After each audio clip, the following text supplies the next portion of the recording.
సియాల్కోట్ పంజాబ్లో ఒక ప్రాంతం, అది కరాచీ, అది పాకిస్తాన్లో భూభాగము.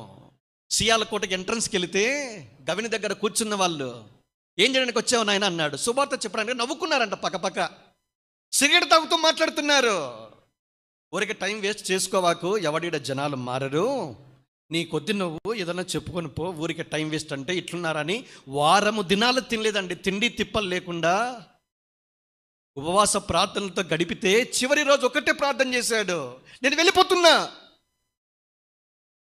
మీ చిత్తమైతే ఈ పట్టణాన్ని ఈ ప్రాంతాన్ని మీరు దర్శించని ప్రార్థన చేశాడు. ప్రసంగం అయిపోయింది. అప్పటికీ హోప్ లేదు, ఆయనకుంది దేవుడు ఏదైనా చేస్తాడేమన్న చిరు ఆకాంక్ష. ప్రార్థన ఫైనల్ ప్రేయర్ చేస్తున్నాడు. వాక్యం చెప్పిన తర్వాత శబ్దాలు వస్తున్నాయి. ఏం శబ్దాలు? టపటప కింద పడుతున్నారు, దొల్లాడుతున్నారు, రొమ్ములు కొట్టుకుంటున్నారు, దుమ్ము ధూళి తల మీద పోసుకుంటున్నారు. ఏమైంది?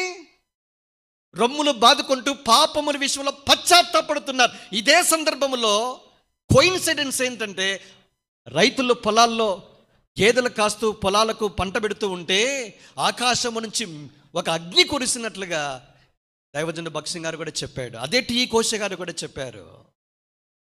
ప్రార్థనకున్న గొప్పతనం ఇది. ఇదే సియాల్కోట్ నుంచి జాన్ హైడ్ వచ్చాడు.